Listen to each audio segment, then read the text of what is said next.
Hello everyone and welcome to the Moonchild unboxing and review. So the Moonchild is created by Danielle Noel. She is the artist of this deck.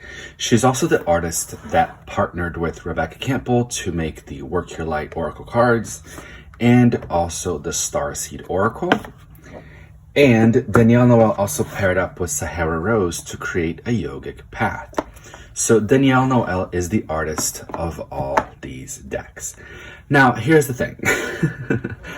I love the Work Your Light Oracle. I love the Starseed. I love a yogic path. I think Danielle Noel does a great job at Oracle decks. I was very resistant for the longest time to get this deck. I personally, this is of course only my opinion. Those of you out there, I know that the Moonchild Tarot, I don't own it, but Danielle Noel is the creator of the Moonchild Tarot. While I love the collage style that Danielle Noel does, but it's really not, I don't know, I find some of those, I've seen a lot of unboxings, I've seen a lot of reviews of the Moonchild, and I find that a lot of the images don't really fit what the traditional tarot card means. So for that reason, I didn't feel called to get the Moonchild. However, the Moonchild, the box, first of all, absolutely stunning. You have this gold foil all around it, which is a really beautiful box. But I kept wanting to see other unboxings and other reviews of this deck. I would look at it and go, oh, you know what, it's beautiful, but I don't really want it. And then I would want to see it again, and then again, and again. Like, I kept wanting to see it. So finally, I took the plunge. I have it. I love it. Okay. My feelings about the Moonchild don't really change, but this one, I just kept being called to it. I kept wanting to have it. I kept looking at it, and finally I just went for it. So here's the box. Very, very sturdy. If you're familiar with the Work Your Light Oracle, for example, it's the same size. It's pretty much the same size cards. You know, the box, of course, is bigger because Tarot is 78, but the cards will be around the same size. All right.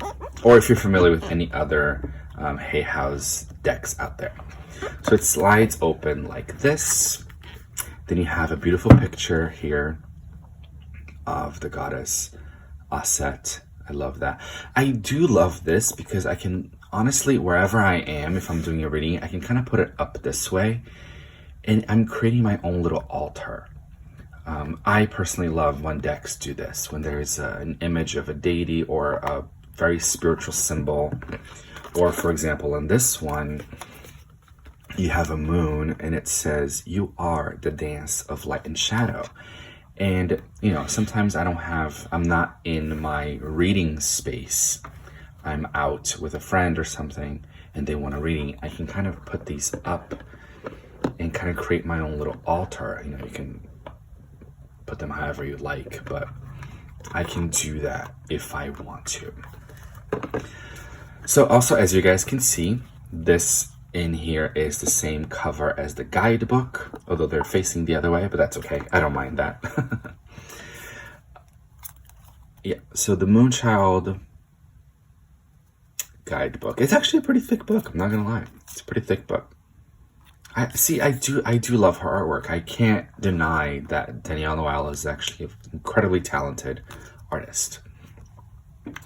So you have your guidebook in full color, which I think is absolutely gorgeous. You have an introduction. You have the Moonchild Tarot, kind of like what it talks about. Your artist's artist description. Mama Luna, I love that. Talking about the moon, right? A lunar history, I love that. Then you get into the meanings. So you have a little depiction of the card in color, little paragraph, the inquiry, which I actually appreciate the inquiry because it's almost like little journal questions you can do with the cards. And you get a page of the meaning and then the reversed meaning if you guys read reversals. But honestly, really good guidebook. Very good. I'm very impressed. So these are the backs. Now, here's the thing. When I looked at other unboxings, I always thought that this gold foil was going to be super shiny. And honestly, on camera, it looks pretty shiny because I'm doing this with the, my window is that way. So the light source is coming from there. So I'm kind of doing that and it looks really shiny. But honestly, in person, it's not as dramatic. It's really not, which I honestly appreciate because we see so many very shiny gold, which I find it to be beautiful. But when you get a bit of a matte gold like this, it's a little bit refreshing. Also, similar to the sides, they are this matte gold finish. The cardstock, honestly, guys, is amazing. The cardstock is super stiff. It's still good to riffle shuffle. Some people are riffle shufflers. They kind of do this, like, they do this situation, and it still shuffles really, really well. I just don't want to get them out of order. That's why I didn't do that. And also, personally, I'm more of a, like, overhand shuffler. See, I just got it out of order. Maybe a little bit. No, we're good. Okay, so I will be showing you guys all of the cards, all 78 of them. Actually, there's a few more in here. She added, oops, oh my God, everything is destructive here in the Moonchild Tarot review. There are about 3 extra cards in here. So I'm going to show you all of them. If you don't want to see all of them, you can double tap to the right of your screen. It will skip about 10 seconds at a time, or you can just skip this part altogether. Okay, so here we go. We're starting out with the Fool. Now, her artwork is very galactic, very airy. There's an element of air, element of water to it, element of, like, no wonder she created a deck called the Starseed Oracle. It's very galactic Starseed style.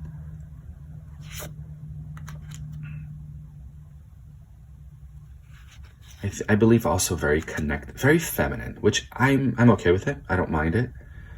I know some people, because I find there's to be a nice balance.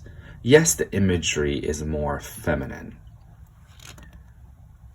but I find there to be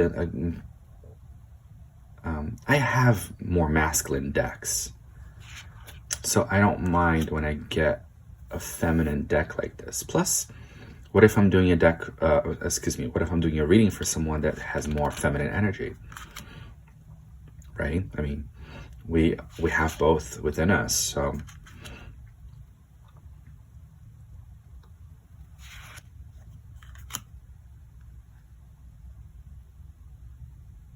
I like how this Justice is almost doing like a ritual, It's interesting. Honestly, I found when I got this deck in my hand, when I got this deck in my hand and I really started using it, I found the images to be almost oracle-like. What I mean by that is, of course, you have your image and your tarot word down here, but the images are so rich. And honestly, I know that I'm going relatively quickly, but when you get your hands on this deck, you see the details, you see little things that perhaps you may have missed at first, and you really get to study the images, and you get to really study, because it is a collage style, and I believe this is like digital collage made on the computer. There's like these overlays of different things. There are these layers of textures and symbols in here that I personally missed when I was just looking at them in video. Okay, so here's the universe, which is also the world, in a different tarot deck. Now, here are the extra cards. So here we have the cover, right? Divine Wisdom, shadow work. I also find this deck to be very good for shadow work. It's a little bit softer, I will be honest with you. A little bit softer for shadow work than perhaps the El Goliath Tarot, if you guys are familiar with that one. I have an unboxing of that one as well. Second edition. And the Moonchild, of course. You can't have a Moonchild Tarot without the Moonchild card. And we get to the Ace of Wands. Now, when I first got the Moonchild, I could see this and be like, well, what if it's like the moon, right? There's the moon in here already. But of course, all the meanings are in the books, and she explains what these cards mean in the book.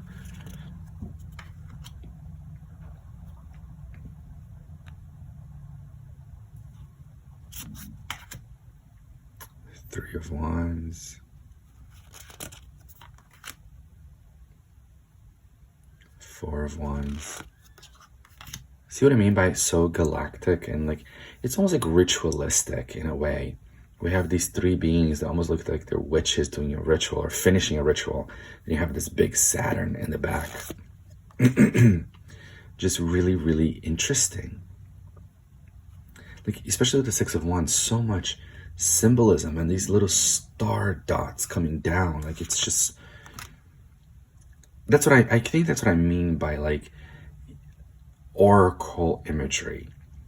What I mean by that is that you can look at the Seven of Wands or look at the Eight of Wands and go, okay, the Eight of Wands means fast forward movement. But maybe this image doesn't really show fast forward movement, right? But maybe it shows you walking through a portal. Maybe it shows, I'm not sure which Egyptian god this is, but let me just say Ra, okay? The god of the sun. I could be wrong, and please forgive me if you know who this is, but I'm gonna just go with Ra. And maybe you're walking into the energy of the sun. Maybe you should connect with that energy. I don't know, but it's, or the Nine of Wands. Nine of Wands is a card of boundaries and a card of, are you keeping your boundaries in or out? But also, maybe you're getting a download as well. She's meditating. Maybe you're feeling good about yourself because you set your boundaries, or you need to go within to figure out what boundaries are being stepped on. So there's so much in it that I feel I didn't fully appreciate just by looking at unboxings. I really had to like get this deck in my hands and touch it. And like I said earlier, I love Danielle Noel's work. And I really appreciated them in oracle form. But in tarot, I was like, I think she's missing the mark. I'm not quite sure. And I'll be honest, again, my personal opinion, I still think that her oracles are more successful just because for a tarot deck, I'm looking for certain imagery. This Ace of Cups is just beautiful. Honestly, the court cards and the aces are winners in this deck for me. I think I switched to two. Oh, here we go. I switched to Two of Cups because I use this deck quite often since I got it, and I tried putting it back in order to do this review. Two of Cups. 4.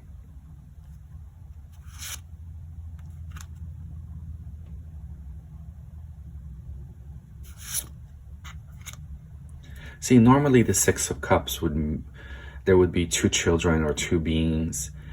And the Six of Cups, if you don't know, has to do with nostalgia, has to do with memory. Here, maybe we could say that she's in the temple of memory, right? But there is no other person. A lot of times the Six of Cups means a person from your past is coming back into your life, but there isn't a second person here.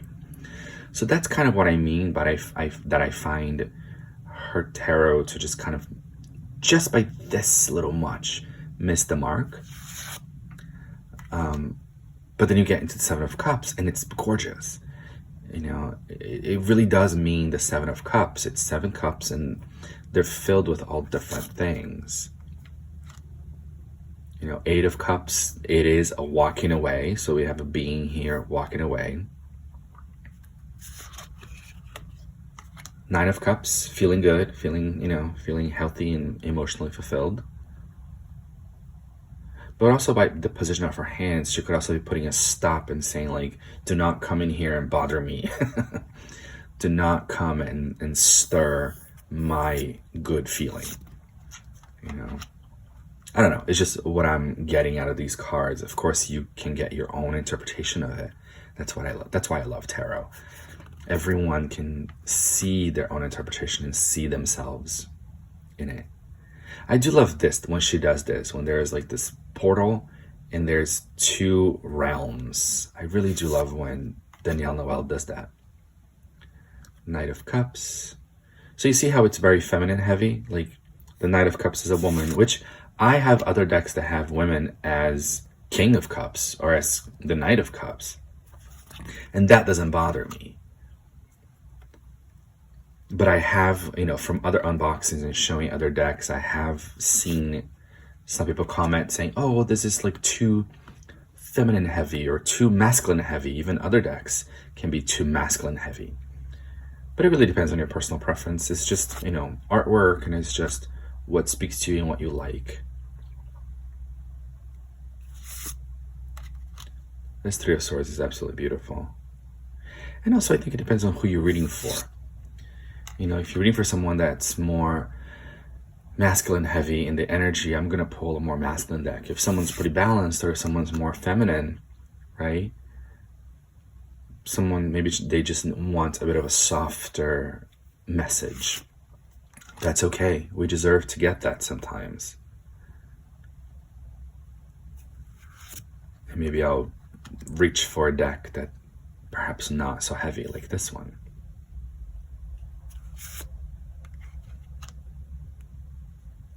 Okay, actually, I'm going to go back for a second and talk about this for a little bit, because this is one image that when I looked at other unboxings and other reviews, I was like, this is not the Seven of Swords.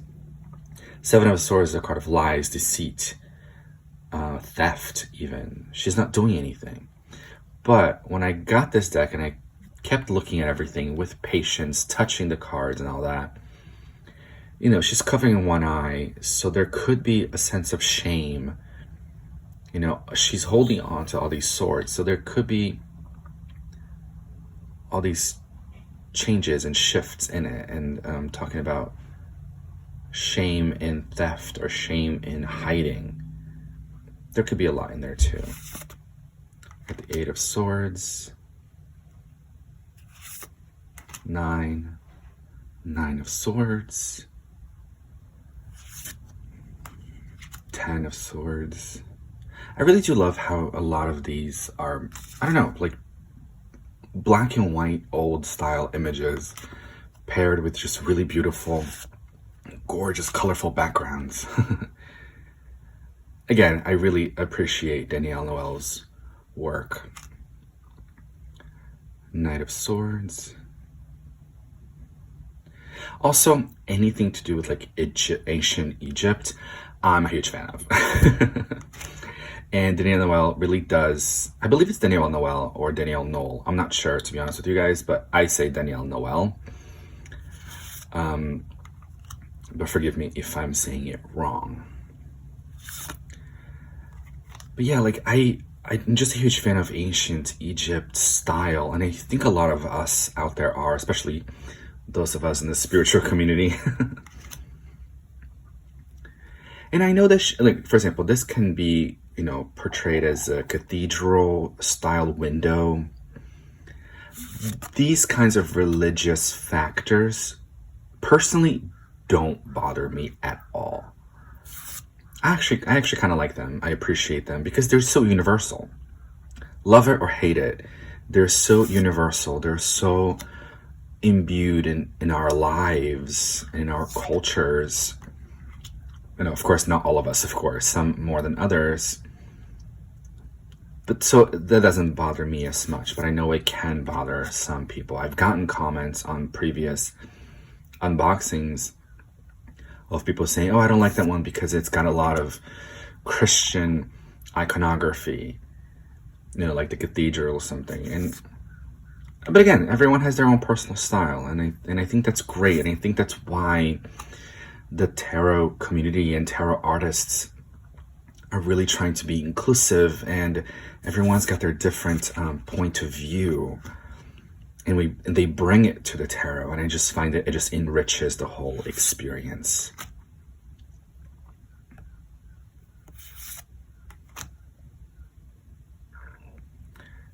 Finally, the King of Pentacles. All right, everybody. Cardstock, as I said, really, really good, honestly. I love these backs. These backs are honestly one of the reasons that this deck kept calling to me is how beautiful these backs, and honestly, the whole thing. All right, guys, thank you all so much for joining me. I hope you enjoyed this unboxing and review of the Moonchild Tarot. Have a beautiful week out there.